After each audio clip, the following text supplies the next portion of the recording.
Olá, bem-vindo a Andando com Gigantes, vidas que inspiram.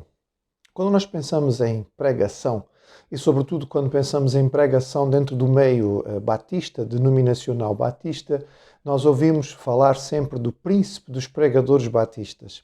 Aquele homem que marcou a pregação em termos do meio batista no século XIX, como sendo o maior pregador da sua época e um dos maiores de todos os tempos. Sem dúvida, continua até hoje a ser um grande marco para a leitura e a aprendizagem da pregação e continua a ser um grande exemplo para qualquer pessoa. Quando alguém diz a um pregador, você prega como Spurgeon. Sim, estamos a falar de Charles Spurgeon. Ele nasceu na Inglaterra, em Kelvindon, em 19 de junho de 1834, fazendo parte de uma família muito grande. Ele foi o primeiro filho de 16 irmãos. A sua família era uma família tradicionalmente cristã. Eles tinham fugido dos Países Baixos por causa da perseguição católica, no caso, na época em que os Países Baixos, a Holanda e a Bélgica faziam parte do Império Espanhol, e a perseguição filipina fez com que eles fugissem para a Inglaterra e ali se estabeleceram. Houve sempre nesta família, e isso depois se notou no próprio ministério e na pregação de Spurgeon, uma influência puritana muito significativa.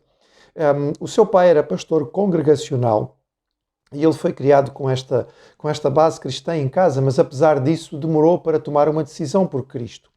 Com 10 anos, a família teve a visita de um pregador que, olhando para ele como criança, disse: "Este ainda vai ser um grande pregador do Evangelho." Portanto, havia uma nota profética. Mas foi só com 15 anos que Spurgeon se converteu. É interessante, ele estava a caminho de uma reunião numa igreja congregacional, mas por causa de uma nevasca ele teve que se abrigar numa igreja metodista. E ali pregava pela primeira vez na sua experiência, pregava um diácono que não tinha ainda nenhuma experiência de pregação. Este homem chamava-se John England e ele pregou pela primeira vez ali e o seu sermão foi extremamente simples, repetindo sistematicamente um versículo de apelo tirado do profeta Isaías, mas que marcou o coração de Spurgeon e ele tomou a sua decisão por Cristo. Com 16 anos, no ano seguinte, ele já era professor de escola dominical dos mais novos, e tinha uma alegria muito grande de poder trabalhar na rua, distribuindo folhetos e também, de algum modo, falando às pessoas ao ar livre.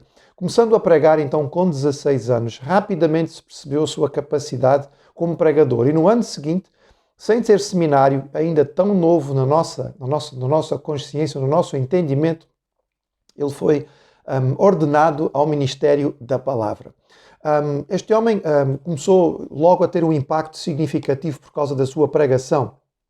E poucos anos depois, ele foi convidado para fazer um estágio numa igreja da cidade grande, portanto na Inglaterra, a perceber se ali valeria a pena ele ficar. O estágio era previsto para 2 anos, para perceberem se queriam realmente que ele ficasse como pastor ou não, mas ao fim de 6 meses perceberam que era realmente este o homem que eles queriam como seu pastor.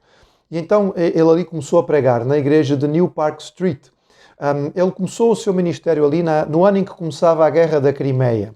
Esta igreja tinha um auditório muito grande, com capacidade para 1.200 pessoas. Mas quando Spurgeon começou a pregar ali, habitualmente eles tinham cerca de 200 e poucas pessoas presentes no auditório. No entretanto, a pregação dele era tão impactante que o auditório foi começando a encher-se paulatinamente. Ao longo dos meses e dos anos em que ele ali pregou, a igreja simplesmente não comportava mais as pessoas que queriam ouvir. E ao longo da semana, nas várias oportunidades de pregação diferente, eles teriam mais de 10.000 pessoas a assistir às mensagens de Spurgeon ao longo de uma semana em New Park Street. Desde o início ele foi muito criticado e elogiado pela sua pregação. Ao contrário de outros pregadores da época, Spurgeon era muito vivo na sua pregação. Alguns a consideravam demasiado teatral. Ele usava um bom inglês, mas numa linguagem acessível à população em geral, e algumas pessoas não gostavam disso e criticavam bastante. Como o espaço na New Park Street Church já não tinha mais condições, eles começaram a fazer reuniões, por exemplo, no Exeter Hall ou então no Surrey Music Hall, para que mais pessoas pudessem assistir.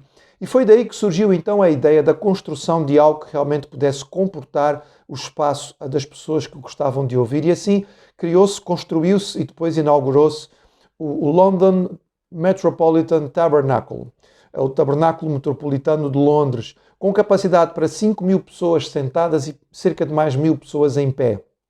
Ele foi inaugurado no ano em que começou a Guerra Civil Americana. Ali Spurgeon teve então o seu ministério mais longo de pregação, era, digamos, o seu púlpito habitual. É claro, ele era constantemente convidado a pregar em outros locais e aceitava muitas oportunidades de pregação.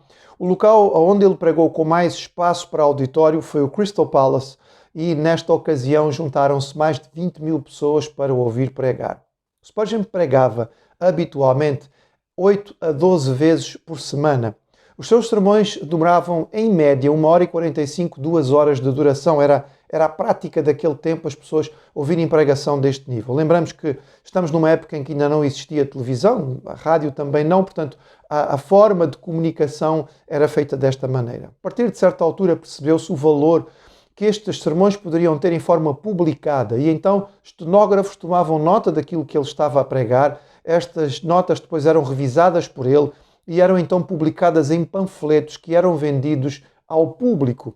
Ao longo do seu ministério foram editados e vendidos 2.241 sermões de Spurgeon, isso até a sua morte. Só para terem uma ideia, algumas destas publicações, destes panfletos, vendiam dezenas de milhares. Houve alguns que venderam perto de 250 mil cópias. A certa altura, os sermões de Spurgeon eram enviados via telégrafo para os Estados Unidos e ali eram publicados ou em panfletos ou então em forma de resumo em alguns jornais americanos. Durante este período, Spurgeon casou-se.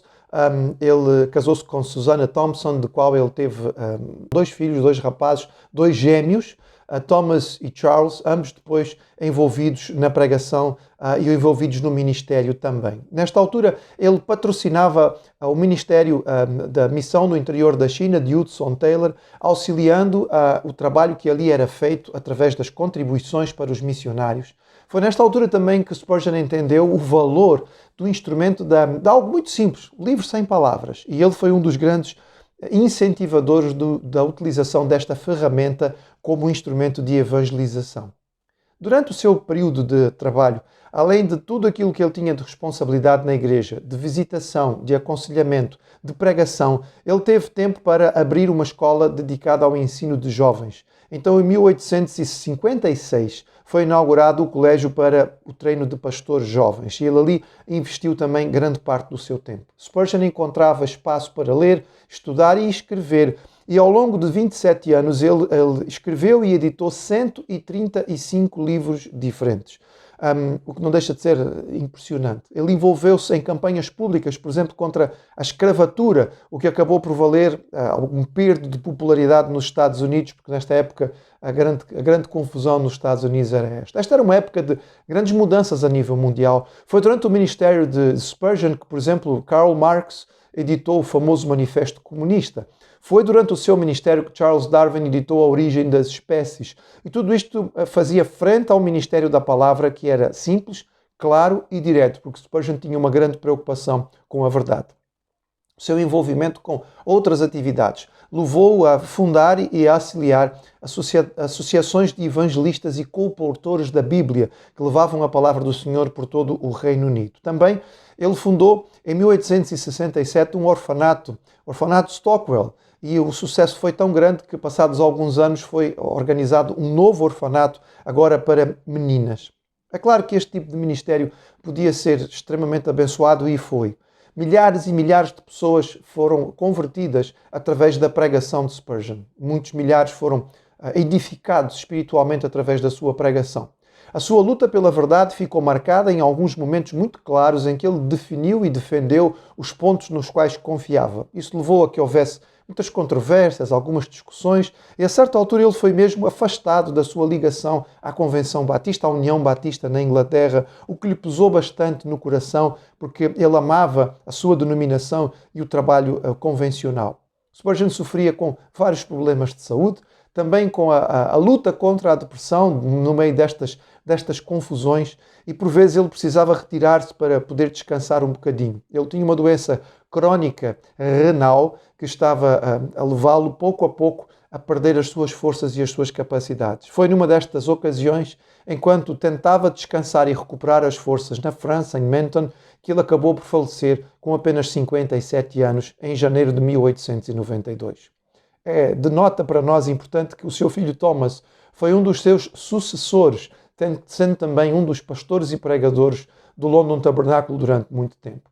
Quando nós lemos sobre o escopo e o tamanho da capacidade de trabalho deste homem, a quantidade de pessoas que ele alcançou, como a pregação podia realmente apaixonar milhares e milhares constantemente ao longo de cada semana, não somente ao vivo, mas através de publicações, nós percebemos que estamos diante de um homem que foi realmente o príncipe dos pregadores. Alguém que Deus usou. Ler a respeito dele é andar com gigantes. São vidas que inspiram.